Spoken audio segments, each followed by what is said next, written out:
we are live. You know what? I just realized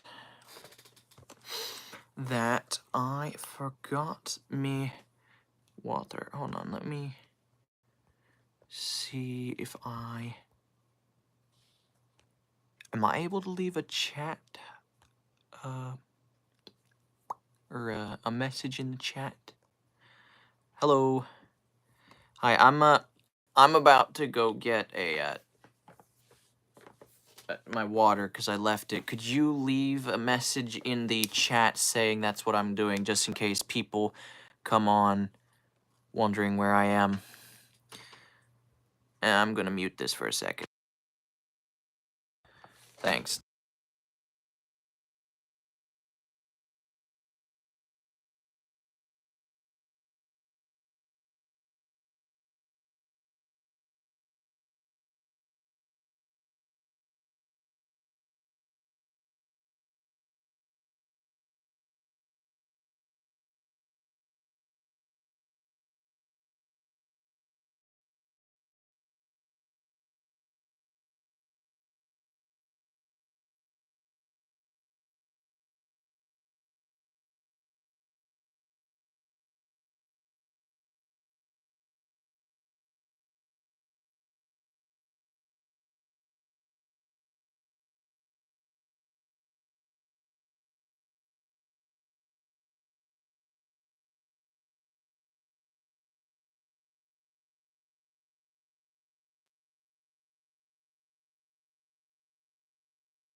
Alrighty, I'm back. Sorry about that. Usually I go get my water before I start, but I forgot this time. Alrighty. Well, I'm gonna go ahead and start because I'm a bit later today than I am usually. So, let's go ahead and get into it. I guess you kind of figured we're reading Treasure Island again. Only 2 more chapters left. So we're getting really close to the end. You can see the difference between what I've read and what's left. So, chapter 32 of Treasure Island is called The Voice Among the Trees. And there are not very many pages. It looks like 6 or so. So, let's go ahead and get into it then. So, chapter 32, The Voice Among the Trees. Partly from the damping influence of this alarm, and partly to rest Silver and the sick folk, the whole party sat down as soon as they had gained the brow of the ascent. The plateau being somewhat tilted toward the west, this spot on which we had paused commanded a wide prospect on either hand. Before us, over the treetops, we beheld the Cape of the Woods fringed with surf. Behind, we not only looked down upon the anchorage and Skeleton Island, but saw, clear across the spit and the eastern lowlands, a great field of open sea upon the east. Sheer above us rose the spyglass, here dotted with single pines, there black with precipices. That word was split between 2 lines, so it was kind of hard to read. There was no sound but that of the distant breakers, mounting from all round, and the chirp of countless insects in the brush. Not a man, not a sail upon the sea. The very largeness of the view increased the sense of solitude. Silver, as he sat, took certain bearings with his compass. "There are 3 tall trees," he said, "about in the right line from Skeleton Island. Spyglass Shoulder, I take it, means the lower pint there. It's child's play to find the stuff now. I've half a mind to dine first." "I don't feel sharp," growled Morgan, thinking of Flint. "I think it were, as done me." "Well, my son, you praise your stars he's dead," said Silver. "He were an ugly devil," cried a third pirate with a shudder. "That blue in the face, too." "That was how the rum took him," added Mary. "Blue! Well, I reckon he was blue. That's a true word." Ever since they had found the skeleton and got upon this train of thought, they had spoken lower and lower, and they had almost got to whispering by now, so that the sound of their talk hardly interrupted the silence of the wood. All of a sudden, out of the middle of the trees in front of us, a thin, high, trembling voice struck up the well-known air and words, 15 men on a dead man's chest, yo-ho-ho, and a bottle of rum. I never have seen men more dreadfully affected than the pirates. The color went from their faces like enchantment. Some leapt to their feet, some clawed hold of others. Morgan groveled on the ground. "It's Flint, by—" cried Mary. The song had stopped as suddenly as it began. Broken off, you would have said, in the middle of a note, as though someone had laid his hand upon the singer's mouth. Coming so far through the clear, sunny atmosphere among the green treetops, I thought it had sounded airy and sweet, and the effect on my companions was the stranger. They stood as if it had frozen them stiff. "Come," said Silver, struggling with his ashen lips to get the word out. "This won't do. Stand by to go about. This is a rum start, and I can't name the voice, but it's someone's skylarking, someone's that flesh and blood, and you may lay to that." His courage had come back as he spoke, and some of the color to his face along with it. Already the others had begun to lend an ear to this encouragement, and were coming a little to themselves, when the same voice broke out again, not this time singing, but in a faint, distant hail that echoed yet fainter among the clefts of the spyglass. "Darby McGraw," it wailed, for that is the word that best describes the sound. "Darby McGraw! Darby McGraw!" again and again and again, and then, rising a little higher, and with an oath that I leave out, "Fetch aft the rum, Darby!"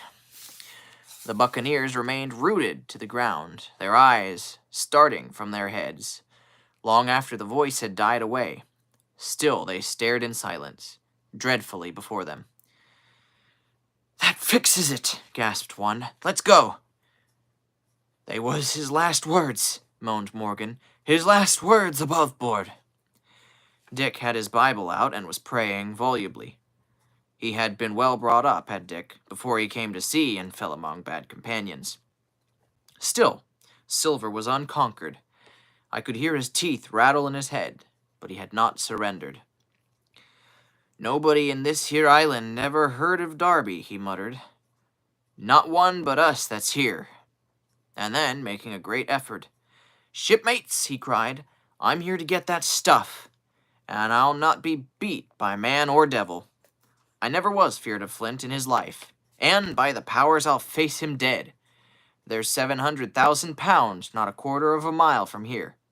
When did ever a gentleman of fortune show his stern to that much dollars for a boozy old seaman with a blue mug, and him dead, too?"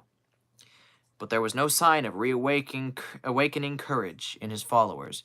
Rather, indeed, there was growing terror at the irreverence of his words. "Belay there, John," said Mary. "Don't you cross a sperrit." And the rest were all too terrified to reply. They would have run away severally, had they dared. But fear kept them together, and kept them close by John, as if his daring helped them. He, on his part, had pretty well fought his weakness down. "Spirit? Well, maybe," he said. "But there's one thing not clear to me. There was an echo. Now, no man ever seen a spirit with a shadow. Well, then, what's he doing with an echo to him, I would like to know? That ain't in nature, surely." This argument seemed weak enough to me, but you can never tell what will affect the superstitious. And, to my wonder, George Merry was greatly relieved. "Well, that's so," he said. "You've a head upon your shoulders, John, and no mistake. 'Bout shipmates, this here crew is on a wrong tack, I do believe. And come to think of it, it was like Flint's voice, I grant you, but not just so clear away like it, after all. It was a liker somebody else's voice now. It was like—" "By powers, Ben Gunn!" roared Silver. "Aye, and so it were," cried Morgan, springing on his knees. "Ben Gunn it were." "It don't make much odds now, do it now?" asked Dick, Ben Gunn's not here in the body any more'n Flint. But the older hands agreed this remark. The older hands greeted this remark with scorn. Why, nobody minds Ben Gunn, cried Mary. Dead or alive, nobody minds him. Excuse me. It was extraordinary how their spirits had returned, and how the natural color had revived in their faces. Soon they were chatting together, with intervals of listening, and not long after, hearing no further sound, they shouldered the tools and set forth again, Mary first with Silver's compass. He had said the truth. Dead or alive, nobody minded Ben Gunn. Dick alone still held his Bible, and looked around him as he went, with fearful glances. But he found no sympathy, and Silver even joked him on his precautions. I told you, said he, I told you had spiled your Bible. If it ain't no good to swear by, what do you suppose a spirit would give for it? Not that. And he snapped his big fingers, halting a moment on his crutch. But Dick was not to be comforted. Indeed, it was soon plain to me that the lad was falling sick, hastened by heat, exhaustion, and the shock of his alarm. The fever, predicted by Dr. Livesey, was evidently growing swiftly higher.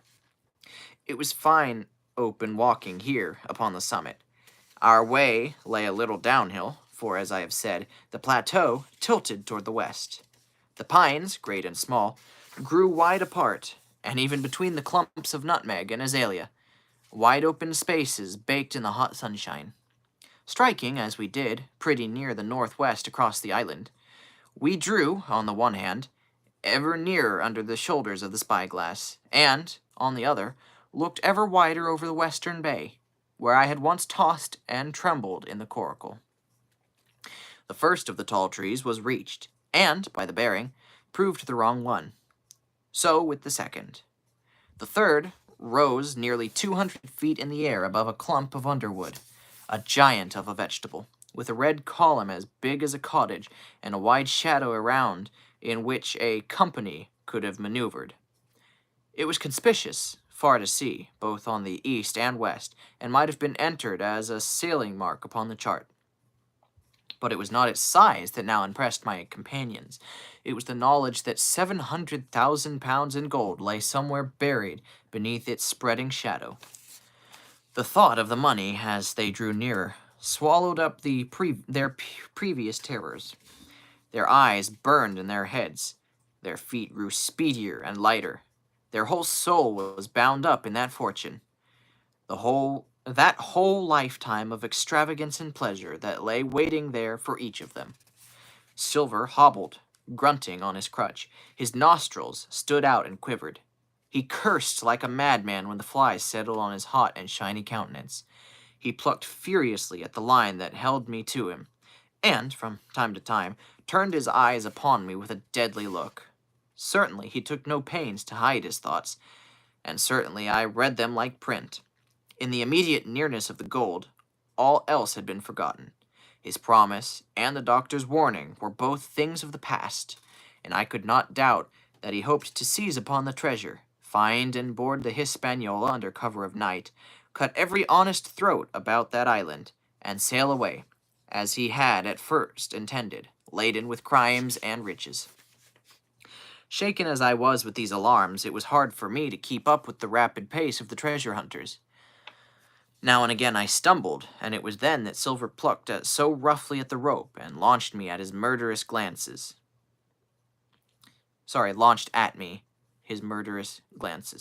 Dick, who had dropped behind us and now brought up the rear, was babbling to himself both prayers and curses as his fever kept rising.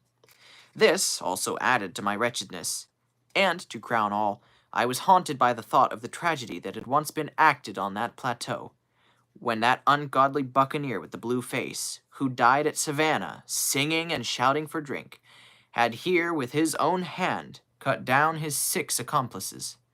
This grove, which was now so peaceful, must then have rung with cries, I thought, and even with the thought, I could believe I heard it ringing still. We were now at the margin of the thicket. "Huzzah, mates, all together!" shouted Mary, and the foremost broke into a run. And suddenly, not 10 yards farther, we beheld them stop. A low cry arose. Silver doubled his pace, digging away with the foot of his crutch like one possessed, and next moment he and I also had come to a dead halt. Before us was a great excavation, not very recent, for the sides had fallen in, and grass had sprouted on the bottom. In this were the shaft of a pick broken in two, and the boards of several packing cases strewn about. On one of these boards I saw, branded with a hot iron, the name Walrus, the name of Flint's ship. All was clear to probation. The cash had been found and rifled. The 700,000 pounds were gone. And that is the end of chapter 32. And after that, we've only got one more chapter.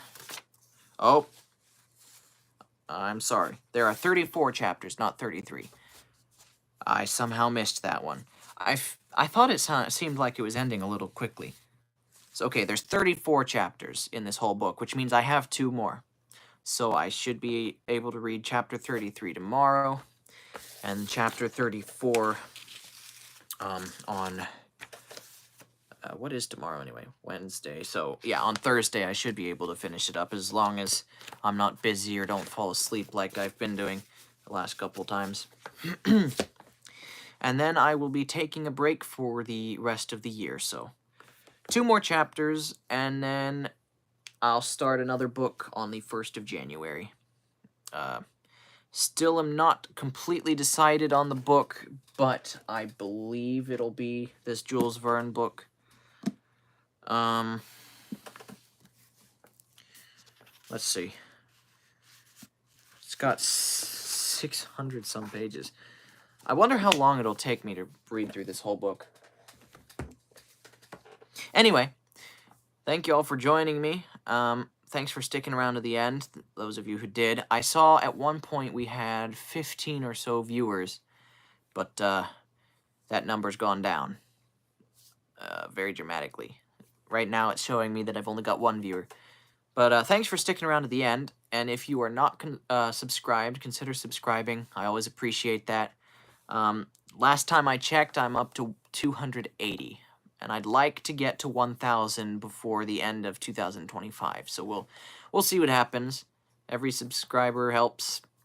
If you enjoyed the video, consider leaving a like. That makes these videos more visible to other people, and the more the video is liked, the more likely people are to watch them. So, but anyway, thanks for sticking around, and I hope that I will be able to read another chapter tomorrow, so we'll see what happens.